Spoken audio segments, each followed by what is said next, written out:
Bharatiya Janata party शासनकाल में फर्जी एनकाउंटर होता रहा, गिरफ्तारियां हुई है। अभी फिर से 4 महीने में वो फर्जी एनकाउंटर में भी वृद्धि हुई है और फर्जी गिरफ्तारियां भी नक्सली बता के आदिवासियों को बंद करने की लगातार जानकारी आ रही है। और यहाँ भी पुलिस के द्वारा आदिवासियों को डराया और धमकाया जाने लगा है कि तुमको फला फला केस में हम तुमको गिरफ्तार कर लेंगे। इस प्रकार की धमकियां कवर्धा जिले में भी सुनने में मिला है। तो आज बहुत सारे लोगों को इस प्रकार से, खासकर आदिवासी वर्ग के लोगों को डराया धमकाया जा रहा है, चाहे बस्तर हो, कांकेर हो, चाहे अन्य जिलों में हो। इस प्रकार की घटनाओं की अब वृद्धि हो रही है। लेकिन नक्सली खत्म करने की बात जो कह रहे हैं, तो 15 साल में 5 साल तो उनको पहले मिला था जब डबल इंजन की सरकार थी। 2014 से सरकार में थे, तो 2014 से लेकर 2018 तक के डबल इंजन की सरकार थी, उसमें तो बहुत वृद्धि हुई थी। लेकिन 2018 से लेकर 2023 तक के उसमें काफी कमी आई और अभी फिर से उसमें वृद्धि हुई है। हमने 5 साल में नक्सलियों को बहुत पीछे धकेल दिया था, सिमट गए थे, क्योंकि हम लोग गोली के जवाब केवल गोली से देना हम लोग जरूरी नहीं समझे, क्योंकि 15 साल तो वो बंदूक के जवाब बंदूक से देते रहे। लेकिन हम लोगों ने वहां के लोगों को विश्वास में लेते हुए, जो नक्सल प्रभावित क्षेत्र हैं वहाँ के लोगों की विश्वास में लिए, चाहे आदिवासी हो, चाहे पत्रकार हो, चाहे व्यापारी हो, चाहे वहाँ नौकरी करने वाले लोग हों, चाहे वहाँ जो विकलाए हुए हमारे जो जवान हैं, उनसे भी हमने बात की इस समस्या का समाधान क्या है। और उनसे मिलकर जो हमने रास्ता निकाला, लोगों के आय में वृद्धि की, शिक्षा का प्रचार प्रसार किया, स्वास्थ्य सेवाएं हमने वृद्धि की, आवागमन की वृद्धि की, जो जन सुविधाएं जो होती है, खासकर जो पेयजल है, बिजली है, सड़क है। आज देखें बस्तर जैसे क्षेत्रों में आप देखेंगे सड़कों का जाल बिछ गया है, तो नक्सली बहुत कम रह गए हैं, तो थोड़े रह गए हैं, बहुत ज्यादा तो है नहीं, बल्कि इनके शासनकाल में बहुत वृद्धि हुई थी। जिन लोगों को मौका मिला, बड़े बड़े पदों पर रहे, उनको अवसर मिला। कोई जिला पंचायत का उपाध्यक्ष था, जो कि प्रदेश कांग्रेस कमेटी का महामंत्री था, जो कि पीसीसी का डेलीगेट था। अब उन्होंने अपनी योग्यता सिद्ध नहीं कर पाया, दूसरे को मौका मिला। जब उनको मौका मिला था तब तो दूसरी बात करते थे, आज अब दूसरी बात कहने लगे। एक ही मुंह में दो बात कैसे कर लेते हैं भाई?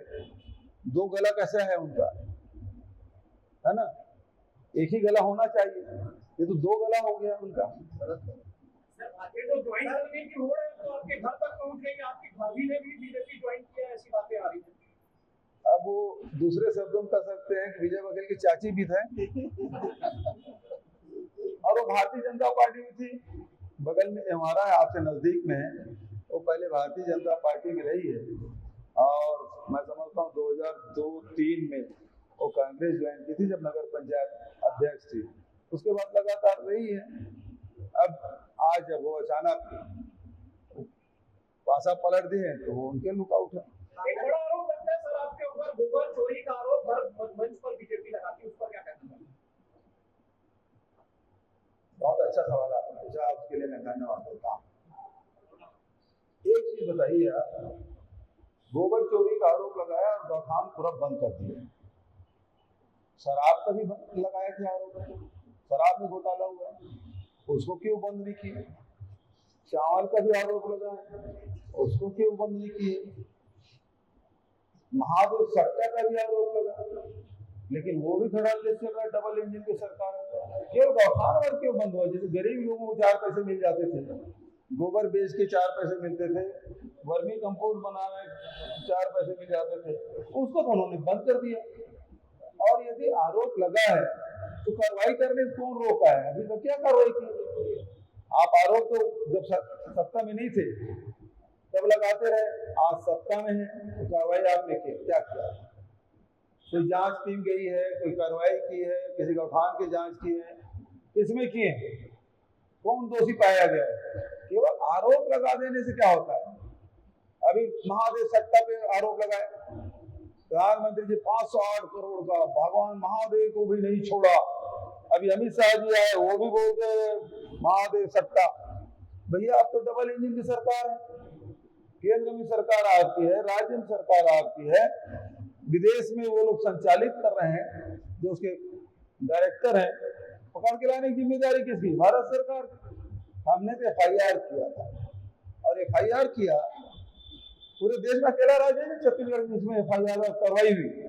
450 लोगों के खिलाफ गिरफ्तारियां भी हुई।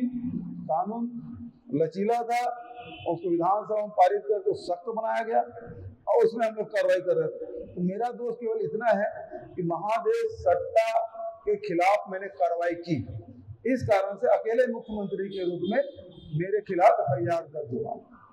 ठीक है, घर में जो मुन्नी बाई थी वही बलकेदार की बात कर रहे हैं आप।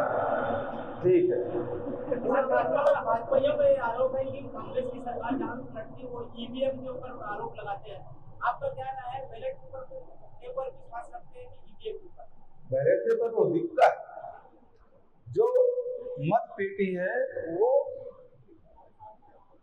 अनपढ़ आदमी भी देख सकता है उस मशीन में, उस बक्से में कुछ है या नहीं। लेकिन आप EVM मशीन है, उसमें कोई जरूरी नहीं कि पढ़ा लिखा आदमी भी उसके बारे में जानकारी रखता हो, उसके लिए अनजान हो सकता है। इसलिए जब फ्री एंड फेयर की बात कर रहे हैं, और तो ऐसी स्थिति में आज टेक्नोलॉजी बढ़ गया, बहुत आगे बढ़ गया है। आप चंद्रयान को भी टेढ़ा उतरता है, यहीं से बैठ के आप रिमोट से उसको सीधा कर लेते हैं। ये EVM तो खुले में पड़े रहता है। और दूसरी बात मैं कहना चाहूंगा, मुझे बिल्कुल विश्वास नहीं है, और इसी कारण 2019 में जब नगरीय निकाय चुनाव हुए थे, मेरे पास ऑप्शन थे, EVM भी मेरे पास था, राज्य सरकार के निर्वाचन आयोग के पास, और दूसरा बैलेट पेपर भी था। हमने बैलेट पेपर का चयन किया, बैलेट पेपर से चुनाव में नगरीय निकाय। लोकसभा चुनाव में मोहम्मद अकबर पूरी तरीके से नाकामयाब दिखाई दे रहे हैं, क्या पार्टी ने उसको किनारा कर दिया? ये तीसरी बार आप शायद सवाल पूछ रहे हैं। अच्छा, एक और ये तीसरी बार पूछ रहे हैं, उसका मैं जवाब दे चुका हूँ। राकेश बैस जो है मजदूर कांग्रेस से बिलोंग करते हैं। अजय राकेश होता है 1 नेशन 1 इलेक्शन। यदि कवर्धा नगर पालिका में बीच में भंग हो गई तो 2 साल बाद, तो 3 साल तक क्या इंतजार करेंगे? यदि राज्य सरकार गिर गई, भंग हो गई, तो क्या वो 3 साल तक राष्ट्रपति शासन लागू रहेगा, या वो चुनाव होगा कि वो 2 साल के लिए या 3 साल के लिए होगा? जो चुनाव होगा वो 5 साल के लिए होगा। तो 1 नेशन 1 इलेक्शन ये व्यवहारिक नहीं है, संभव ही नहीं है, जिसके बारे में कह रहे हैं। ये मुख्य रूप से बात ये है कि आम जनता की जो समस्या है, महंगाई, बेरोजगारी, उससे वो ध्यान का काम करता है। ठीक है, थैंक यू।